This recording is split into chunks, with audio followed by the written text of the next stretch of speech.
आज देशाच्या स्वातंत्र्याचा 80वा वाढदिवस आपण या ठिकाणी साजरा करत आहोत आणि त्या निमित्ताने सर्वांना मनापासून खूप खूप शुभेच्छा या ठिकाणी देतो।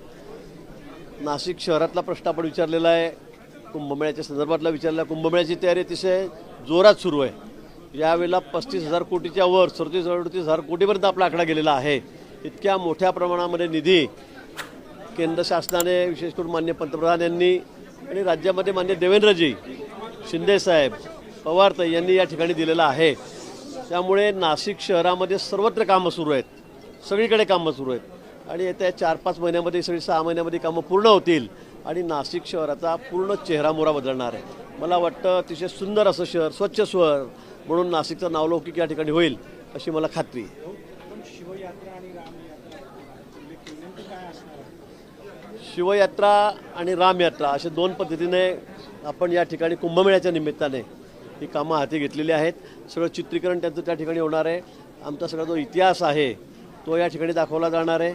कुंभमेळ्यामध्ये आल्यावर फक्त स्नान करावं अशी कन्सेप्ट यातली नाही आहे, पण लोकांना काही बघायला मिळालं पाहिजे, काही समजलंही पाहिजे, इथल्या पौराणिक कथा कळाल्या पाहिजेत आणि म्हणून त्या दाखवण्याचा आम्ही या ठिकाणी प्रयत्न करणार आहोत।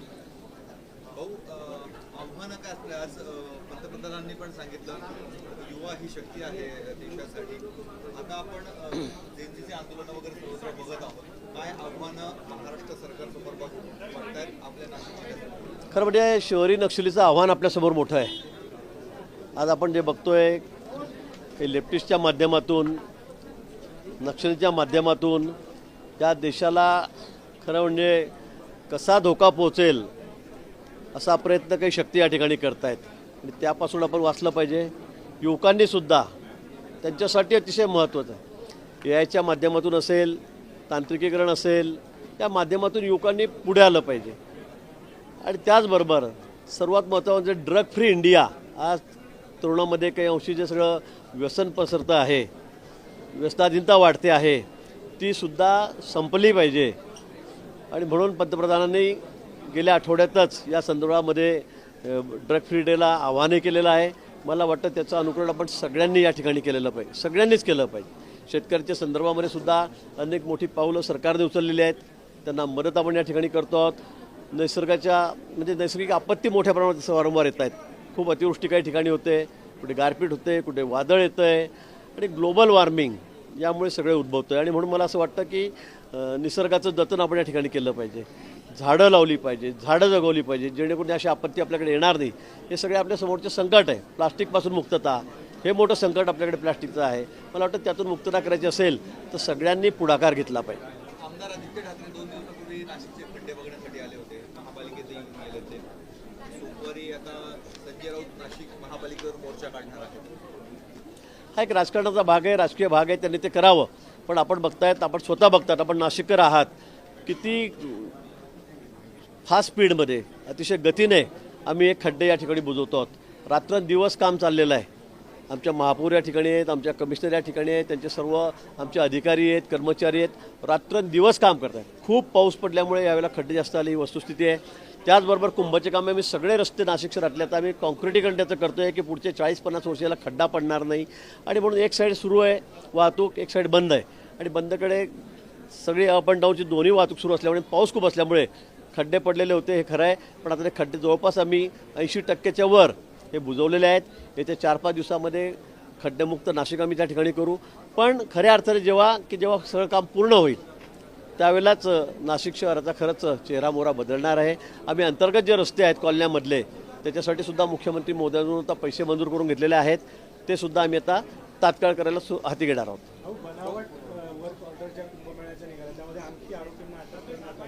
आपल्यावर देखील थेट आरोप केले जातात। 6 आरोपींना आतापर्यंत अटक केलेलं आहे आणि खरं तर यामध्ये अनेक जण जामनेरमधले आहेत। हे सगळे घटना घडत असताना भाऊ आपल्याला काही कल्पना नव्हती का आणि आपल्याला कधी कळालं हे नेमकं? मला ज्यावेळेला ही गोष्ट कळाली, संभाजीनगरचे काही लोक माझ्याकडे आले की बाबा हे अशी वर्क ऑर्डर मला मिळालेली आहे, तुम्हाला कोणी दिली? त्यांनी 4-5 नावं सांगितले, मला 5-6 लोकांची नावं सांगितलेत। ते 6 लोक 7 लोक अजून 2-3 त्याच्यावर आरोपी मला वाटतं भेटतील। पण यामध्ये मला असं वाटतं की जे दोषी असतील त्यांच्यावर कठोर कारवाई झाली पाहिजे। मला ज्यावेळी संभाजीनगरचे ठेकेदार माझ्याकडे आले त्यावेळेला मी लगेच या ठिकाणी आमचे अध्यक्ष आहेत गेडाम साहेब, त्यांच्या सहीने ते पत्र होते, मी त्यांना विचारणा केली। त्यानंतर CP आहेत आमचे कर्णिक साहेब, त्या दिवशी सुदैवाने बैठकही होती मुंबईला. मुख्यमंत्री मोदयांच्या कानावर मी गोष्ट घातली. CP आम्ही आयुक्त आम्ही बसून त्या ठिकाणी ते सगळं वर्कआउट बघितलं. त्या अतिशय फेक होत्या, बोगस होत्या आणि म्हणून तात्काळ त्याच्यावर गुन्हा नोंदणी संदर्भामध्ये मी CP साहेबांना या ठिकाणी सांगितलं आहे. मुख्यमंत्री मोदयांनी सूचना दिल्या आणि कोणालाही स्पेअर करायचं नाही. माझा आहे एक दूरचा नातेवाईक आहे, त्याने ती चोरी केलेली आहे आणि तो त्याचा थोडा तो तसा या बाबतीमध्ये सराईत आहे, ते सगळ्या गावाला माहीत आहे. आणि म्हणून मला असं वाटतं की या ठिकाणी तो असेल, त्याच्याबरोबर काही लोक आहेत, धुळ्याचं कोणी एक जनाब आहे, या लोकांनी मिळून हा सगळा गुन्हा केलेला आहे. त्यांना आता तात्काळ अटक करण्यात आलेली. म्हणजे त्यांना कळायची आताच आम्ही त्यांना काही लोकांना ताब्यात घ्यायला सांगितलं होतं. त्यांना ताब्यातही घेतलेलं आहे. 2 महिन्याआधी मुंबईच्या काही लोकांनी असाच प्रयत्न केला. 3 गुन्हे त्यांच्यावरही दाखल झालेले आहेत. त्यांनी सुद्धा अशा फेक वर्क ऑर्डर या ठिकाणी दिलेल्या होत्या. मला वाटतं ही प्रवृत्ती आहे आणि ह्या अशा प्रवृत्तींना ठेचलं पाहिजे. नाही तर अन्यथा असं कोणत्याही कामाचं काम निघालं की लोक बोगस वर्क ऑर्डर देत राहतील. त्यांनी समोरच्यांना फसवलं, ठेकेदारांना, त्याच्यातून काही पैसे घेऊन टाकले. आता ते बिचारे ओरडत फिरतायत. पण त्यांनीसुद्धा मला असं वाटतं त्यांनीसुद्धा पाहूनच हे केलं पाहिजे. तुम्ही जर 100 कोटी रुपयाची त्या ठिकाणी वर्कआउट घेता तर तुम्ही काही टेंडर भरलं होतं का? त्याला काही आधार आहे का? काहीच नाही. त्या तुम्ही 1 रुपया भरत नाही, कुठे काही तुमची अनामत रक्कम भरत नाही, टेंडर नाही आणि बिना टेंडरने तुम्ही त्यांना पैसे देतात, वर्क ऑर्डर घेत आहेत. मला वाटतं त्यांची चूक आहे. अशा पद्धतीने कोणीही फसू नका. पण जे कोणी असतील त्याच्यामध्ये माझा नातेवाईक विषय किरकोळ आहे. हा वारंवार अशा गोष्टी करत असतो. हा याच्यात त्याचा हातखंडा आहे. पण हा माझा दूरचा नातेवाईक हे खरं आहे, हे मान्य केलेलं आहे.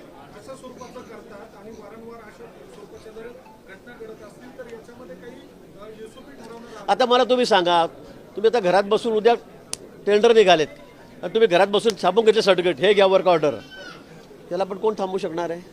कसं थांबवणार आहात? जो घेणार आहे हे त्यालाही कळायला पाहिजे की मी टेंडर न भरता 100 कोटीचं काम कसं काय भेटतंय मला. मी EMI भरत नाही 1 रुपया आणि मला वर्क ऑर्डर भेटते. म्हणजे हे मला वाटतं दोन्ही त्याच्यामध्ये दोषी आहेत. असंही करून आपण आपली फसवणूक कसं काय करू शकतो? जो माणूस 100-150 कोटी रुपयाची वर्क ऑर्डर घेतोय आणि ती पोलीस डिपार्टमेंटची, त्यांना जेवण, त्यांना मॅट्रेस, त्यांना पिलो, त्यांना कॉट, त्यांना पाणी, आणि तुम्ही अशा वर्क ऑर्डर घेता तर त्याची चौकशीसुद्धा करत नाही. आता 10 लाखाच्या वर असं म्हणजे 10 लाखाची सुद्धा वर्क ऑर्डर लागतेच ना. पण तुम्ही असं न बघता 100 कोटी रुपयाच्या सगळीकडे ऑर्डर घेतात. मला वाटतं हा इथं शुद्ध मूर्खपणा आहे.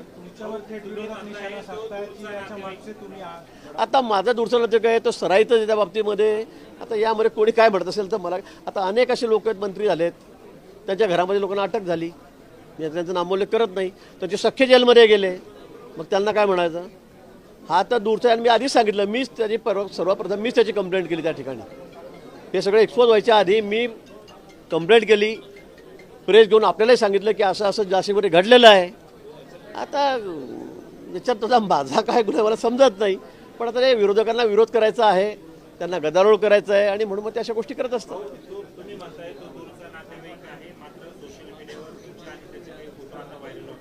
कुणाचे? अरे माझ्याबरोबर तर चांगले सगळे, माझ्याबरोबर तर सगळे लोक फोटो काढतात. आपण बघितलं देशातल्या सगळ्यात मोठ्या म्हणजे मोठमोठ्या नेत्यांबरोबर अनेक लोक आहेत, त्यानंतर दिसतात की हा तर गुन्हेगार आहे मोठा. बरोबर आहे की नाही? बॉम्ब ब्लास्टमधले लोक सुद्धा मोठ्या नेत्यांबरोबर विमानात बसलेले आपण बघितलेत, फोटो काढलेले बघितले, त्याच्या लग्नात नेते लोक जात आहेत. आता हा जामनेरमधलाच आहे, ही वस्तुस्थिती आहे. तो माझा दूरचा नातेवाईक हे करा, एखादा दुसरा फोटो असेलही खरं म्हणजे वर्षानुवर्ष त्याची म्हणजे भेट नसते, कारण हा कसा आहे सगळ्या गावाला माहीत आहे, असं माहिती आहे कसा आहे म्हणून. त्याच्यामुळे मला असं वाटतं की एखादा दुसरा फोटो असेल घरगुती कार्यक्रमातला का कसला कुठला, मला नाही आठवत त्याचा माझा फोटो आहे, पण असेल तर याचा अर्थ मी गुन्हेगार आहे असं ठरू शकता का आपण? म्हणून मी सांगितलं की असे फोटो आमच्याबरोबर आज सकाळपासून माझ्याबरोबर 1000 फोटो निघाले असतील, 500 फोटो निघाले असतील घरी असल्यापासून, फेटा बांधल्यापासून. मग आता कोणी काही उद्या काही केलं काही कुकर्म, त्याला आमचा दोष आहे का? फडणवीस केंद्रात शिक्षण मंत्री होणार पृथ्वीराज चव्हाण म्हणालेत, अशी चर्चा आहे. बाबांना काय स्वप्न पडले असेल तर मला माहीत नाही. नाशिक जिल्ह्यामध्ये वारंवार भूकंपाचे धक्के बसत आहेत. काल देखील 24 तासात 2 वेळा धक्के जाणवले होते. त्यामुळे त्या सगळ्या पट्ट्यातले जे आदिवासी नागरिक आहेत त्यांच्यामुळे भीतीचं वातावरण आहे. ते खरं आहे. गेल्या 2-3 महिन्यामध्ये अनेक वेळा धक्के भूकंपाचे या ठिकाणी बसत आहे. काही ठिकाणी घरांना सुद्धा काही अंश अगदी थोड्या प्रमाणामध्ये मोजक्या तडे गेलेले आहेत, काही ठिकाणी जमिनीसुद्धा भेगा पडलेल्या आहेत. या संदर्भामध्ये कॅबिनेटमध्ये सुद्धा चर्चा यावेळेला झाली. माननीय मुख्यमंत्री स्वतः या संदर्भात त्यांनी सगळी माहिती घेतलेली आहे. केंद्र सरकारची जी यंत्रणा आहे अर्थक्वेकच्या बाबतीमध्ये त्यांनासुद्धा त्यांच्याशी सुद्धा बोलणं झालेलं आहे. अतिरिक्त मशीन त्या ठिकाणी लावणं, त्या ठिकाणी भूकंप झालाच तर काय काळजी घ्यायला पाहिजे, काय करायला पाहिजे, त्याच्यापूर्वी काय केलं पाहिजे, या सगळ्या अवेअरनेस सूचना या आम्ही त्या ठिकाणी आता देणार आहोत. आणि त्याचबरोबर हे का होतं आहे हे सुद्धा शोधून काढणं गरजेचं आहे. पण या सगळ्या भूगर्भातल्या हालचाली आहेत, आपण बघताय तिथं नैसर्गिक आपत्ती खरं म्हणजे ही. आणि त्या संदर्भामध्ये खरं म्हणजे आता काळजी घेणं, काय केलं पाहिजे, काय करायला लोक अगदी शाळेतल्या मुलांपासून महाविद्यालयातल्या मुलांपासून सगळ्यांना त्याचं जाणीव करून देणं हे महत्त्वाचं आहे. आणि ते आम्ही आता सुरू केलेलं आहे. भूगर्भात आता अधिकाऱ्यांनी महासिंहस्थ कुंभमेळा एक अशा पद्धतीचं ब्रँडिंग सुरू केलेलं आहे. पण ते महासिंहस्थ कुंभमेळ्याला साधू संतांचा विरोध आहे, कारण महासिंहस्थ असं कोणतेही धार्मिकमध्ये जे उल्लेख नाही, त्यामुळे कुंभमेळा असं उल्लेख करावं असं एक मागणी होतं. ठीक आहे, ती मागणी झालेली आहे. महाकुंभ ज्यांनी म्हटलं सिंहस्थ महाकुंभ तसा उल्लेख आम्ही करू, त्यात काही आमच्याला अडचण नाही आहे. शब्द मागे पुढे करत असेल त्याला काही आमची हरकत नाही, ते आम्ही करू. भूगर्भात हालचाली चालू आहेत, त्याच्यामुळे भूकंप होत आहेत. राजकारणात काही हालचाली चालू आहेत का राष्ट्रीय भूकंप होण्याची शक्यता? आमच्या हालचाली चालूच राहतात नेहमी, आपण बघतायत, त्या कोणी थांबू शकत नाही.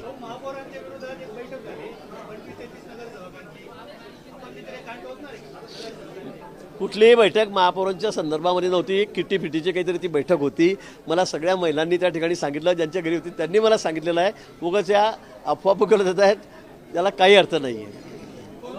ज्या पद्धतीनं काम सुरू आहे अशा स्वरूपानं एखाद्या पद्धतीनं अशा स्वरूपाचा गैरसमज निर्माण करून त्यांच्या एकूणच जे काही काम सुरू आहे त्याला डिवचण्याचा प्रयत्न या निमित्तानं केला जातो. कुठला पक्षातूनच महापौर ज्या पद्धतीनं काम करत आहे त्या कामालाच अशा पद्धतीने डिवचण्याचा अजिबात नाही. आम्ही सगळे एक संघ आहोत, एकत्रित आहोत. अगदी त्या किटीच्या बैठकीच्या निमित्ताने सगळ्या महिला जमलेल्या होत्या असं मला माहीत आहे. ज्यांच्याकडे जमल्या त्यांनी मला सांगितलेलं आहे. त्यामुळे असं कुठेही याच्यामध्ये 1% सत्यता नाही आहे, 1% सुद्धा नाही. ज्या महिला त्या ठिकाणी गेल्या त्यांनी आम्हाला सांगितलं की आम्ही तर एकत्रित झालो होतो, आमची वेगळी मिटिंग होती. त्या संदर्भामध्ये कुठेही महापौरच्या विरोधात किंवा कुठल्या प्रशासनाच्या विरोधात या म्हणण्याला कुठलाही अर्थ नाही. वाईटच वाटतंय नागरिकांना. भाजपमध्ये आधी कधी असे प्रकार घडलेले नव्हते, ते आता घडलेले अशी चर्चा पण कधी मला वाटतं आता महिलांनी एकत्रित यावं, एका ठिकाणी पार्टी करावी किंवा समजा काही कारणाने एकत्रित यावं. याला काय आधी घडलं नव्हतं ना आधी घडलं होतं असं मला काही समजत नाही. असं समजण्याचं कारण पण नाही आहे. असा कुठलाही विषय नव्हता. त्यांच्या घरी चहा पाण्याला एकत्र जमलेल्या होत्या, ही वस्तुस्थिती आहे, हे त्यांनी मला सांगितलं. आणि तुम्ही जे नाव मला कळाले त्यांनी सगळ्यांनी मला फोन करून भाऊ असं काही संबंध नाही, या वावड्या उठल्यानंतर काही संबंध. ज्याच्या घरी होतं त्यांनी सांगितलं आणि माझा त्यांच्यावर विश्वास आहे. श्रावण महिना सुरू झालेला आहे. त्र्यंबकेश्वरचा रस्ता भाविकांसाठी अत्यंत हालाकीचा झालेला आहे. आपल्या अधिकाऱ्यांना काय सूचना असतील तत्काळ? मला वाटतं रस्त्याचं काम अतिशय गतीने सुरू आहे. अजून त्याला गती द्यावी अजून अशा सूचना आम्ही ठेकेदाराला दिलेल्या आहेत. पण आपलं टार्गेट कुंभमेळा आहे. आता एवढा मोठा रस्ता होणार आहे तर त्याला वेळ लागणार आहे. तो की असं लगेच श्रावणात करून टाका आणि भाद्रपदात करून टाका असं होणार नाही. आणि म्हणून मला वाटतं की आपलं टार्गेट कुंभमेळा आहे. कुंभमेळ्यापर्यंत आपण तो रस्ता पूर्ण करू. आता एक साईड पूर्ण झालेली आहे, एका साईडने वाहतूक सुरू आहे, दुसऱ्या रस्त्याचं काम सुरू आहे. मला वाटतं 4-6 महिने लागतील, 4-5 महिने लागतील अजून त्या रस्त्यात, कारण हा मोठा रस्ता आहे, लांबी मोठी आहे. त्यामुळे मला असं वाटतं की 4-6 महिन्यामध्ये हा रस्ता पूर्ण होईल. कुंभमेळ्याच्या 5-6 महिने आधीच हा रस्ता पूर्ण होईल आणि तो आपण वापरायला मोकळा करू.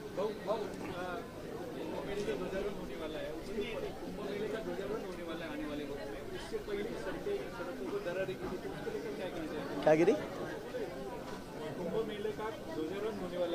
हाँ,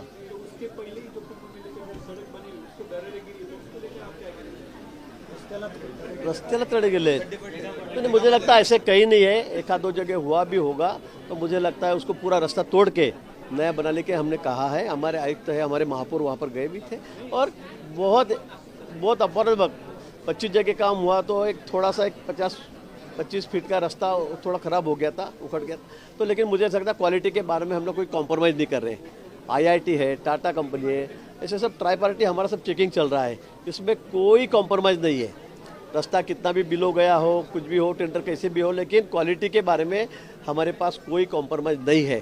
कॉन्ट्रैक्टर से हम अच्छा काम कर ले रहे हैं और कॉन्ट्रैक्टर भी अच्छा काम कर रहे हैं. राहुल गांधी और मल्लिकार्जुन खड़गे कार्यक्रम में उपस्थित थे दिल्ली में, झंडावंदन का कार्यक्रम में. राहुल गांधी और मल्लिकार्जुन खड़गे हाजिर नहीं थे कार्यक्रम में. दूसरी बात नहीं, उनको समय नहीं उसके लिए, उस बात के लिए उनको समय नहीं. राहुल गांधी को अलग काम के लिए समय है. आजकल वो बहुत बिजी है. आजकल जोकर का काम वो कर रहे हैं, वो भूमिकाओं निभा रहे हैं. तो इसलिए 15 अगस्त के लिए उनके पास समय नहीं है. और आप रोज़ देख रहे हैं कैसे कैसे हरकतें वो कर रहे हैं. बचपना हरकत कर रहे हैं, जोकर की भूमिकाओं निभा रहे हैं। मुझे लगता है इसी काम में वो व्यस्त है, उनको फ्लैग होस्टिंग के लिए समय नहीं है, स्वतंत्र दिन मनाने के लिए उनके पास समय नहीं है। हाँ?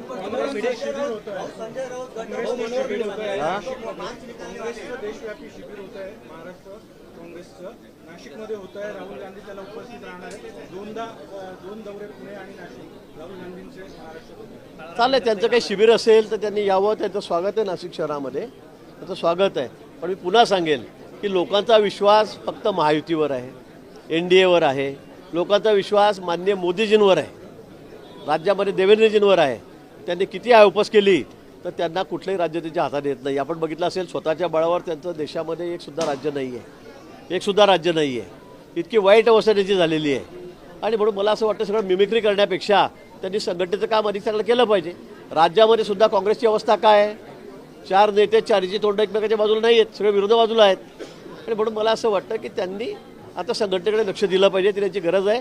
फक्त हे नकलाकार जो चाललेला आहे सगळा प्रकार हा त्यांनी बंद केला पाहिजे. मनोहर भिडे म्हणतात राष्ट्राचा ध्वज हा भगवाच असला पाहिजे. संभाजी भिडे म्हणतात राष्ट्राचा ध्वज हा भगवाच असला पाहिजे. तर ते त्यांचं मत असू शकतं, मी काय बोलणार त्याच्यावर. हाँ तो निकालने दो ना, उनको काम क्या बेचारों को। और अभी उनका तो कोई महापालिका बची नहीं है, हर महापालिका में उन्होंने जाना है। एक भी महापालिका उनके पास नहीं है, एक भी राज्य में एक भी महापालिका उनके पास नहीं है। अपोजिशन में वो बैठे, उन्होंने बिल्कुल यहाँ क्या हर महापालिका में जाकर उन्होंने बैठना चाहिए, अनशन पे बैठना चाहिए, आंदोलन करना चाहिए। सामने खाली बूम के सामने बेहुदा बातें करने से तो अच्छा है कि वो जाके थोड़ा फील्ड पे काम करे। उससे तो भी 2-5 नगर से हो गया, 1-2 नगर पालिका उनके हाथ में आ जाएगी, महापालिका तो आएगी नहीं। जिला परिषद है, अभी कोशिश करना चाहिए उन्होंने कि एक महापालिका हमको मिलेगी, अपने एक जिला परिषद हमें मिलेगी, पंचायत समिति हमारे पास आएगी। लेकिन ये सब बातें छोड़कर वो अपना वक्त फिजूल बात